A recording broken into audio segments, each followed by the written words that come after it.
Welcome to the Astro Guy podcast. I'm your host, Wayne Zuhl.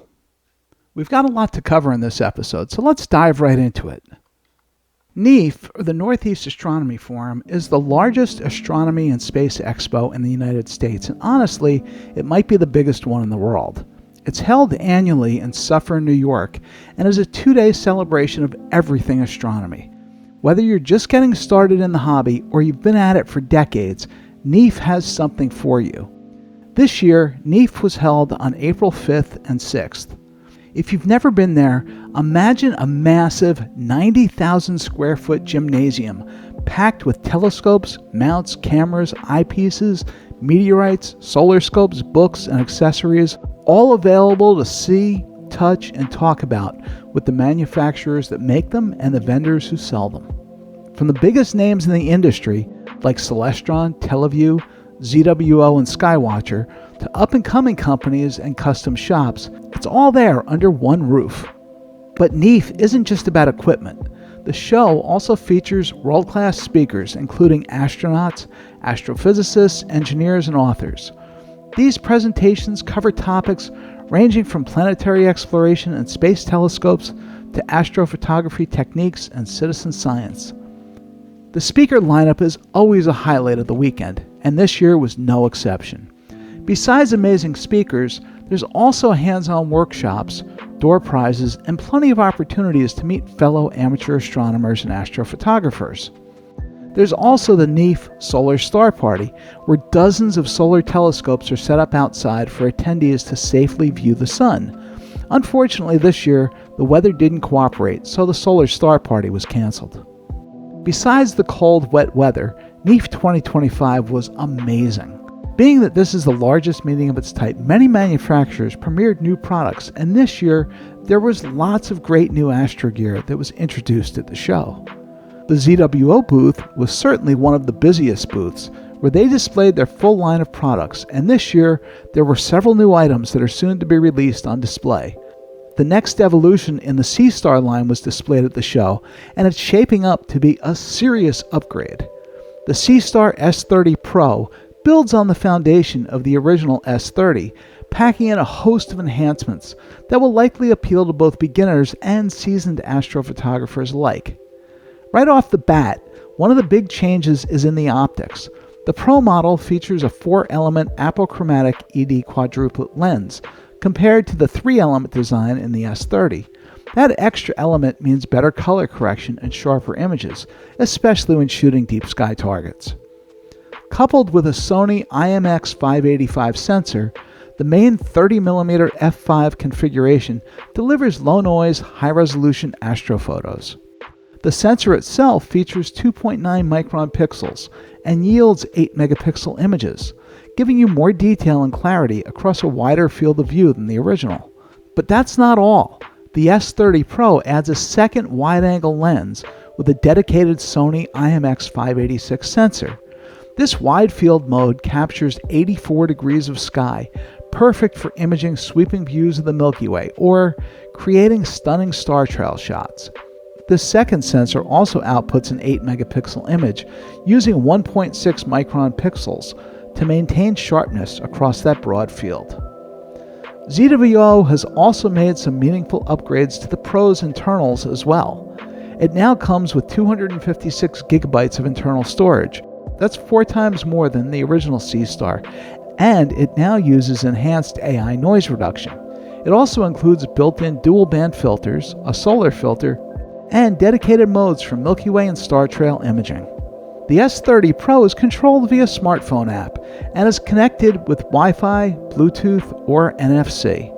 The entire unit is compact and portable, weighing in at just 3.6 pounds or 1.6 kilos, and it runs for up to 6 hours on a single charge of its rechargeable battery.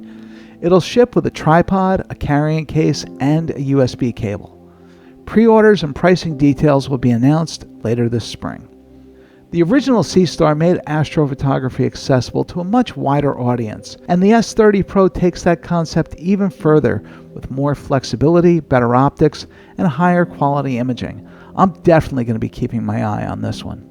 Another exciting new product at the ZWO booth was the ASI 585MC Air, a new all-in-one unit that brings together some of ZWO's most popular components into a single compact device. It combines the ASI 585MC Pro camera, a guide camera sensor, and a built-in ASI air controller, all housed in one sleek package. The Air also incorporates Bluetooth connectivity, making setup and control even more seamless. This is designed to simplify your imaging ring without sacrificing performance, and it's expected to be available for ordering later this month. Also just released is the ASI 585mm Pro, ZWO's latest monochrome camera, which offers imagers an extremely affordable way to get into monochrome imaging, especially appealing at a price point of just $699. It delivers strong sensitivity and performance, especially when paired with narrowband filters, making it a solid option for anyone looking to step up their imaging game without breaking the bank. And coming soon, ZWO is set to release a monochrome version of their Air-based 2600 camera, the ASI 2600mm Air. Like the color version, it will incorporate the ASI Air directly into the camera body, streamlining your setup and reducing the need for extra cables and gear. Details on availability and pricing haven't been released yet, so look for those soon. Another new product is the EAF Pro, which will be available later this spring or summer. This electronic autofocuser can communicate through Bluetooth or via a USB cable. It has a power switch, buttons for manually focusing, and it has an internal rechargeable battery, making for fewer wires to manage. All these changes make for a cable-free EAF. They have also released a couple of new guide scopes with better optics and focusers, and as of now, there's no update on the C-Star S70, but hopefully we'll hear more about that in the coming months. Another hot item at the show was the Smart Eye from Pegasus Astro. This is an electronic eyepiece that has a camera sensor that live stacks an image and displays it on a small screen as if you're looking at an eyepiece. The Smart Eye can be used as a traditional cooled Astro camera as well. It will be available in May and will retail for $1,600. Astro-Physics, renowned for their precision-engineered American-made astronomical equipment, has expanded their lineup with the introduction of the 1150 GTO German equatorial mount and 2 new telescopes. The new 190mm f6 Starfire Christian Super Achromat is a diffraction-limited polychromat telescope designed to provide exceptional sharpness and contrast for both imaging and visual observation. Its advanced 4-element optical design ensures superior color correction, achieving a Strel ratio that exceeds 93% across the entire photovisual spectrum, with a peak Strel of 99.8, and it is corrected to approximately 1/30th wave. At f6, this will pair well with most CMOS sensors. To top it off, the 190CS has a compact and lightweight tube assembly, making it a versatile, high-quality telescope. In addition to the 190CS, Astro-Physics has released a 155mm f6 Starfire CS model, which shares a similar design and optical excellence in an even smaller package. Complementing their telescope offerings, Astro-Physics has introduced the 1150 GTO, a mid-sized observatory-class German equatorial mount. This mount is engineered for reliable operation in automated imaging and remote observatory applications, as well as for astronomers on the move. It boasts a substantial payload capacity of 125 pounds or 57 kilograms, accommodating a wide range of optical tubes and accessories. The 1150 GTO is currently in pre-production and hopefully will be available by this summer. Pricing and availability for these new offerings are expected to be announced soon. Celestron's booth had some really exciting updates, especially for fans of smart scopes. First off, the Origin, Celestron smart scope that debuted at NEAF last year, is now shipping with a new tabletop tripod option, making it even easier to set up. It's a small change, but it adds flexibility for observers. Celestron is also working with Prima Luce Labs to release a custom-designed add-on for the Origin later this year, a combo flat panel and dust cover. For anyone doing lots of astrophotography, this could be a game changer. The flat panel will make taking calibration frames like flats much simpler, and when you're done, it doubles as a protective dust cover. That's a smart solution for a smart telescope. And in the pipeline are two key accessories for the Origin, a wedge and an autoguider. The wedge will allow the Origin to be used in equatorial mode, which will significantly improve tracking and eliminate field rotation in long exposure images. The autoguider will further extend the Origin's imaging capabilities, helping users get sharper subs with longer exposure times. Another major announcement is the release of the RASA 6. This is essentially the same optical system used in the Origin, a fast, wide-field f2.2 Rowe-Ackermann-Schmidt astrograph, but in a standalone OTA, or optical tube assembly. The RASA 6 doesn't come with a camera or mount, giving users the flexibility to pair it with their own imaging gear and place it on any compatible equatorial mount. This is a great option for astrophotographers who want the speed and performance of a RASA in a smaller, less expensive package. The TeleVue booth is always a big draw, and this year was no exception. It's a great chance to check out their entire lineup and talk directly with Al Nagler and members of the optical design team about their gear. Years ago, they held a very popular Blem sale, offering deeply discounted eyepieces with minor cosmetic flaws, and they bought that sale back this year. But the real highlight was the debut of their newest addition to the Nagler line, the Nagler Type 7 eyepieces. Like the other Naglers, the Type 7 features an impressive 82-degree apparent field of view, with pinpoint stars all the way to the edge. But what sets these apart is the generous 19 millimeters of eye relief, making them a great option for people who wear glasses. There are currently 4 focal lengths available: 19, 14, 9, and 5.5 millimeters. The 19 millimeter and 14 millimeter models both have 2-inch barrels, while the 9mm and 5.5mm versions have dual 1.25" and 2-inch barrels. And since they're parfocal, you don't need to refocus when swapping between them. These are truly the Cadillac of wide-field eyepieces. The new Type 7s will start shipping soon, with each one priced at $635. Later this year, TeleVue will be releasing a new 24mm Delos eyepiece, so be on the lookout for that. SkyWatcher made a significant impact at NEAF 2025, unveiling an impressive lineup of new products that caters to both solar observers and deep sky imagers. Their booth was a hub of activity that generated considerable buzz among those at the show. One of their standout announcements was the Heliostar 76, SkyWatcher's first dedicated hydrogen alpha solar telescope. This 76mm instrument is designed to provide detailed views of the sun's surface features, including prominences and filaments, offering solar observers a high-quality option for daytime astronomy. For astrophotographers, SkyWatcher introduced the HAC 125DX minigraph, a 125mm f2 Honder's Advanced Catadioptric astrograph.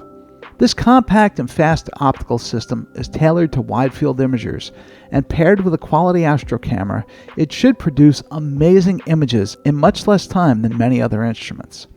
SkyWatcher also unveiled the EQ AL55i Pro, a lightweight equatorial mount boasting a 22-pound payload capacity.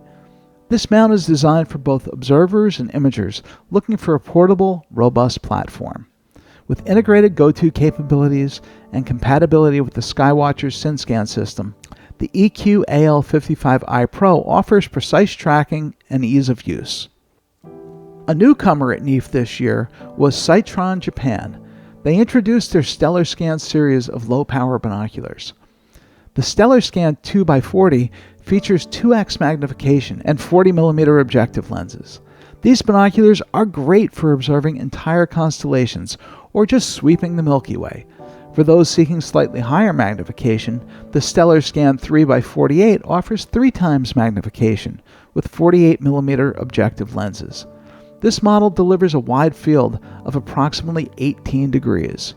Both models are designed with user comfort in mind, featuring an eye relief of 10mm, and they use fully multi-coated lenses and are made from a CNC machined aluminum body. A great feature is that they include 48mm filter threads on the objective lenses, allowing users to attach filters. These binoculars provide excellent images and are both durable and lightweight. They're also very affordable, at $99 for the 2x40s and $119 for the 3x48s. This year marked the first time that SVBony had a booth at NEAF, and they made a strong first impression. And I've also confirmed that the correct pronunciation of the company is SVBony. They brought a wide range of their products to the show, including several telescopes and eyepieces that have been gaining popularity, especially among budget-conscious astronomers. One of the standout products at their booth was the new SV555, a compact 55mm Petzval astrograph. This little scope features a focal length of 243mm and focuses at a range of f4.5 to f22.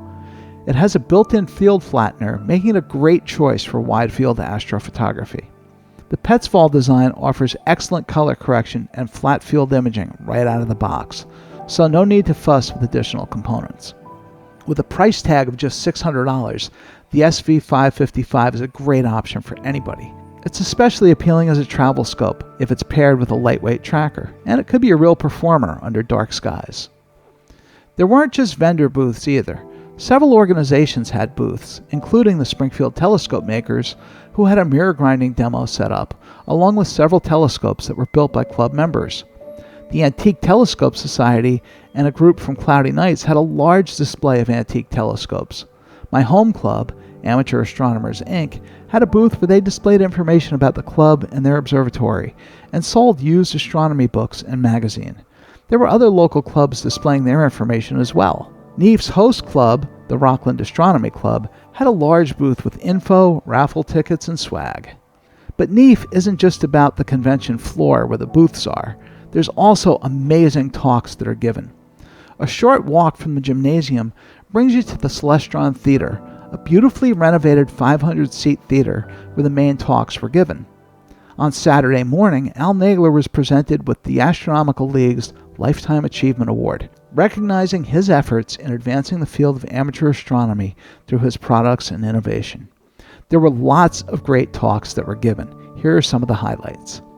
Tom Mulder, a Boeing technical fellow with over 4 decades of experience in aerospace engineering, delivered a great presentation on the Boeing CST-100 Starliner program.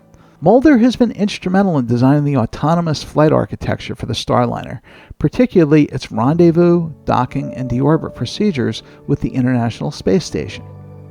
During his talk, he provided an overview of the Starliner's developmental journey, highlighting the 4 completed flight tests that have been pivotal in validating the spacecraft's systems and performance. He discussed the challenges encountered during these missions and the lessons learned. He also outlined Boeing's plans for Starliner, emphasizing its role in NASA's Commercial Crew Program and its potential contributions to future space exploration. Following him was an excellent presentation that was made by Dr. Sarah Seeger, a renowned astrophysicist and planetary scientist from MIT, who has been called the astronomical Indiana Jones. She delivered an engaging talk called Searching for Life on Exoplanets. Dr. Seeger discussed the latest advancements in the detection and classification of exoplanets, while exploring the potential for discovering habitable worlds beyond our solar system. She also discussed the innovative techniques used to analyze exoplanet atmospheres, such as spectroscopy, which can reveal the presence of gases like oxygen and methane, potential indicators of life. Additionally, she detailed the upcoming Morning Star mission to Venus that will search for signs of life in the Venusian atmosphere. After Dr. Seeger's presentation, there was a joint presentation by 2 pivotal figures in American spaceflight, Jerry Griffin, renowned Apollo flight director, and Zeb Scoville, NASA's deputy manager and flight director for the Artemis program. The presentation was a fun dialogue between the legacy of the Apollo missions and the future aspirations of the Artemis program. Jerry Griffin, NASA's 6th flight director, played a critical role in guiding Apollo missions to the moon. He shared several interesting and exciting stories about his experiences from the golden era of space exploration, while highlighting the challenges and triumphs of the Apollo program. Zeb Scoville, representing the new wave of lunar exploration, discussed the objectives and progress of the Artemis program, which aims to return humans to the moon and establish a sustainable presence. Scoville highlighted the technological advancements and strategic planning that differentiate Artemis from other human spaceflight missions, while acknowledging the foundational lessons learned from Apollo. It was a fun presentation to attend. After a short break, attendees in the packed theater were treated to a great presentation from Colonel Eileen Collins, the first woman to command a space shuttle, and author Jonathan Ward, as they delivered a presentation titled Through the Glass Ceiling to the Stars, which dove into Collins' groundbreaking career, highlighting her space flights and the mission that she commanded that launched the Chandra Space Telescope, a very successful X-ray telescope. Following their talk, Collins and Ward participated in a book signing for their co-authored work, Through the Glass Ceiling to the Stars. Later in the day, there was also a screening of the 2024 documentary about Colonel Collins, titled Spacewoman. Saturday's talks ended with a presentation by veteran CBS News correspondent Peter King. King has been at the forefront of reporting on NASA and space exploration since 1994. He has covered more than 60 space shuttle missions, the construction of the ISS, John Glenn's return to space in 1998, and the first commercial human space flights by SpaceX. He also recounted his experiences covering the Columbia disaster in 2003. Sunday's talks began with Pranvera Hyseni, the founder of Astronomical Outreach of Kosovo. She delivered an inspiring presentation titled From Dream to Reality, where she shared the journey of establishing Kosovo's first national observatory and planetarium. Hyseni recounted the challenges faced, including limited resources and the absence of local telescope dealers, while highlighting the collaboration that led to the observatory's completion. The observatory, located near Pristina, officially opened its doors in June 2024, bringing astronomy to the people of Kosovo. The next speaker, Dr. Jamie Rankin, a research scientist at Princeton University, delivered a presentation celebrating the 45th anniversary of NASA's Voyager mission. She shared the legacy of the twin Voyager spacecraft, which, despite their vintage technology, continue to transmit valuable data from interstellar space. She also discussed ongoing research efforts that utilize the Voyager data to study cosmic rays and plasma phenomena. Following Dr. Rankin was Ingrid Dunbar, who spoke about NASA's Europa Clipper mission, which is currently on its way to Jupiter's moon Europa. Launched on October 14, 2024, Europa Clipper is set to arrive at Jupiter's orbit by April 2030, following gravity-assist flybys of Mars and Earth. Dunbar detailed the mission's primary goal: to assess Europa's potential habitability by investigating its subsurface ocean. She highlighted the spacecraft's instruments that are designed to analyze the moon's ice shell, surface composition, and potential water plumes. These instruments include ice-penetrating radar, thermal imaging systems, and spectrometers that will help astronomers determine the thickness of the ice, detect subsurface lakes, and identify organic compounds. She outlined the 49 planned flybys of Europa, each bringing the spacecraft as close as 16 miles from the moon's surface. Dunbar underscored the mission's implications for astrobiology and our understanding of habitable environments beyond the Earth.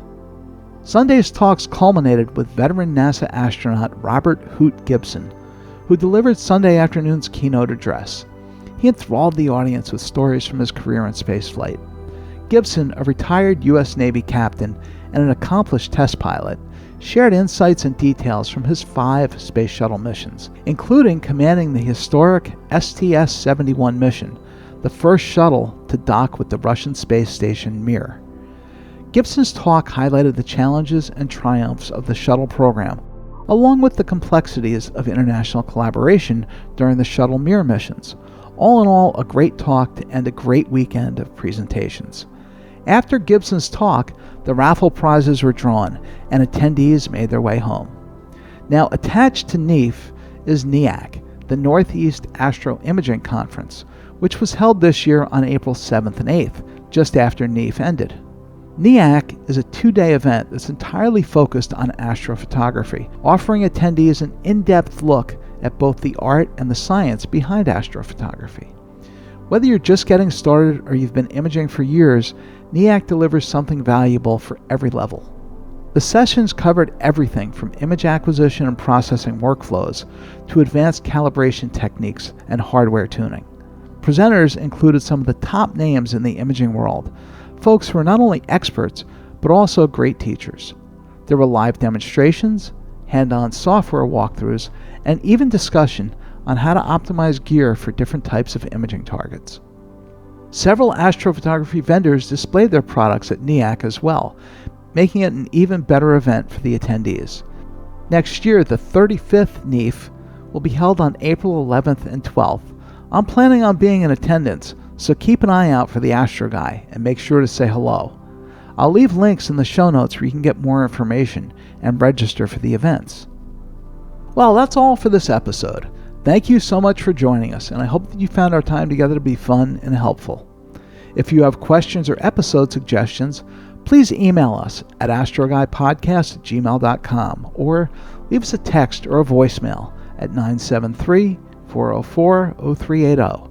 If you're not already a member, please join the Astro Guy Podcast group on Facebook. You can also visit our YouTube channel, the Astro Guy Podcast, for past episodes and other surprises. Please do all the podcast and YouTube things, such as like, subscribe, comment, and share. It really helps us. If you'd like to help support the Astro Guy Podcast and YouTube channel, you can buy us a cup of coffee. The money is used to maintain and update the equipment that we use to create and publish the show. The link is in the show notes. Thank you again for joining us, and may your skies be clear. As always, carpe noctem, seize the night.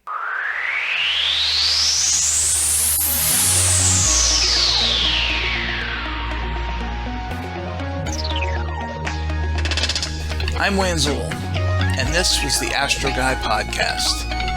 Thank you for listening. As always, your questions, comments, and suggestions are welcome. Keep wondering. Keep your eyes on the sky. Have fun. Carpe noctem. Seize the night.